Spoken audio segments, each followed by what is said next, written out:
What is the highest speeding fine in the world? Is it wrong to disinfect a wound with hydrogen peroxide? Birds have milk? Or how are hailstorms formed? Welcome to Fun Facts by Vie Discovery Channel. Episode 3, Hailstorms, Nature's Icy Assault. The world's first speeding ticket. The first ever speeding ticket was issued on January 28, 1896, in the charming town of Paddock Wood, Kent, UK. A gentleman by the name of Walter Arnold drove himself straight into the 6th edition of the World Records book, becoming the first person to break the speed limit. And not just by a little, he went 4 times over the limit. Sounds like the Fast and Furious, right? Well, hold on to your seatbelt. At the time, the maximum speed for motor vehicles in Paddock Wood was a whopping 2 miles per hour, and that's about 3.2 kilometers per hour. That means our speed demon Walter was zooming at a breakneck speed of 8 miles per hour, around 13 kilometers per hour.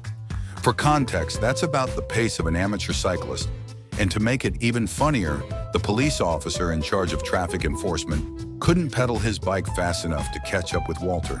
The poor guy had to chase the car for 5 miles, around 8 kilometers, on his bicycle before finally catching up and issuing the ticket. The penalty for this high-speed chase? A massive fine of 1 shilling. That's roughly 0.08 USD back then, or about 2.45 USD today after adjusting for inflation. Big bucks, right? Speaking of mega fines, let's fast forward to modern times. A 37-year-old Swiss man who chose to remain anonymous, can't blame him, currently holds one of the most unbreakable records. And it's not a record you'd want to break unless you're swimming in cash. He holds the record for the world's largest speeding fine, rumored to be a jaw-dropping $1 million US. What? This guy was allegedly zooming down the A12 highway in Switzerland in a Mercedes SE AMG at a staggering speed of 300 kilometers per hour, or about 180 kilometers per hour over the 120 kilometers per hour speed limit.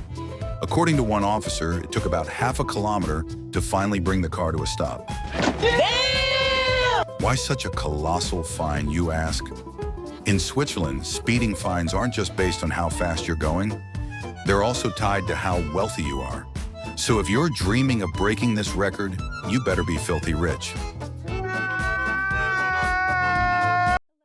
Hydrogen peroxide, the sting we all grew up with.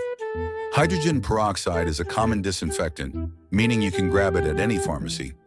If you mention it to anyone born in the 80s or 90s, they'll probably wince, remembering that sharp, stinging sensation from their childhood every time they scrape their knees or elbows. Thanks, Mom and Dad, for the memories. But here's the bitter pill. This traditional wound care method is a bit of a double-edged sword.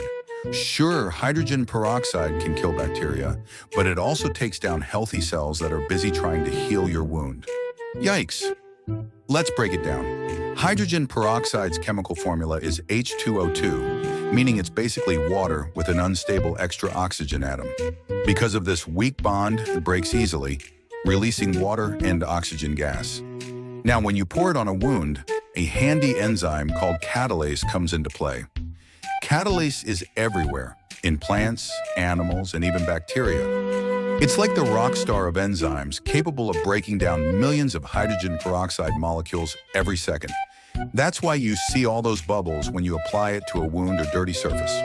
Here's the catch. Hydrogen peroxide can't tell the difference between catalase in bacteria and catalase in your healthy cells, so it wipes them both out.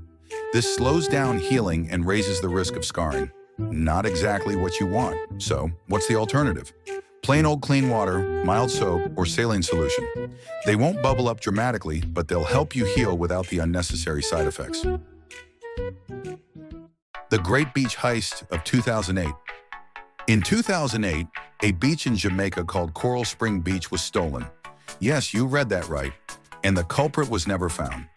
Sounds like a bizarre urban legend, but it turns out that to steal a beach, all you really need to do is steal one key ingredient: sand. That's right. In July 2008, an estimated 500 truckloads of sand mysteriously disappeared. A beach about 400 meters long, covering an area of approximately 5,000 square meters in Trelawney, northern Jamaica, simply vanished. What used to be a scenic beach was now, well, not much of a beach at all. Naturally, this sand-snatching incident made waves across Jamaica.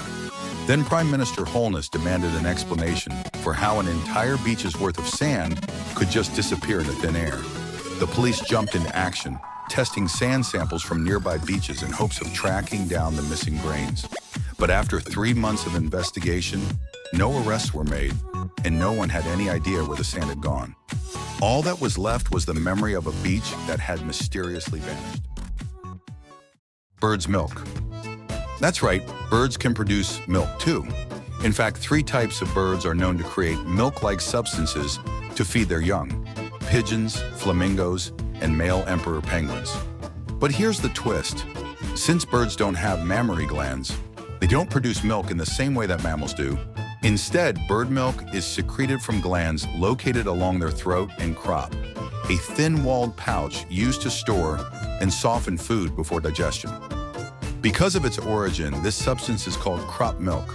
And since pigeons, flamingos, and emperor penguins don't have, well, breasts, they obviously can't nurse their babies like mammals do. Instead, these birds use a unique feeding method. They open their beaks wide, allowing their hungry chicks to poke their heads in and nurse directly from their mouths. In the case of flamingos, it's a bit more refined. They gently drip the milk into their chicks' mouths. Who knew bird parenting could be this fascinating? Does size really matter? Well, this is one question you should be cautious about asking, especially to a woman.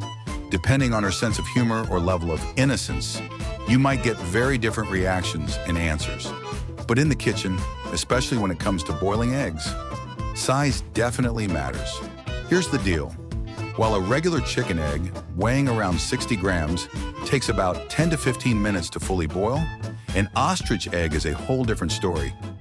These big guys can weigh anywhere between 1.4 to a whopping 2.5 kilograms, and they need a good 90 to 120 minutes to be fully cooked. So next time you're thinking about boiling an ostrich egg for a snack while watching a movie, just know, you'll probably finish the movie long before that egg is ready. Let's talk about hailstorms. Nature's icy assault. Hailstorms are a form of solid precipitation, meaning instead of raindrops, you get pelted by chunks of ice. These hailstones come in all shapes and sizes, ranging from 5 millimeters to a whopping 15 centimeters in diameter, and they can weigh anywhere from a few grams to half a kilogram. Yep, 500 grams. Hail typically forms in strong thunderstorm clouds, especially those that grow vertically with towering heights. These clouds are rich in water, containing large droplets and significant portions of sub-zero temperatures. Here's where the magic happens. Vertical air currents within the storm lift water droplets into the colder parts of the atmosphere, turning them into tiny ice particles. If these updrafts are powerful enough, they keep the hailstones suspended, where they continue to gather more water and grow. Eventually, these icy balls get too heavy to hang around and come crashing down to Earth. The speed at which hailstones fall depends on their size. The smaller ones, about the size of a marble, can hit the ground at speeds of around 32 kilometers per hour, enough to give you a light thunk on the head. But the larger hailstones, the size of oranges or even grapefruits, can reach speeds of up to 160 kilometers per hour. Those bad boys can dent car roofs, shatter windows, destroy crops, and yes, even cause fatalities.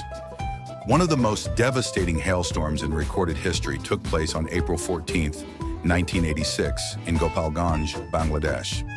Hailstones as large as grapefruits, weighing around 1 kilogram each, fell from the sky, killing at least 92 people. One particular hailstone from this storm holds the Guinness World Record for the heaviest ever recorded, weighing in at 1.02 kilograms. So, still think hail is cool? Maybe next time you'll reconsider cheering for a hailstorm. You've just watched episode 3, Hailstorms, Nature's Icy Assault, brought to you by Vie Discovery. Let me know what you think by dropping a comment below. If you enjoyed the video, don't forget to give it a like and share it with your friends. And hey, don't forget to subscribe and hit the notification bell so you can keep learning new things regularly. That's it for now. Thanks for watching, and see you next time.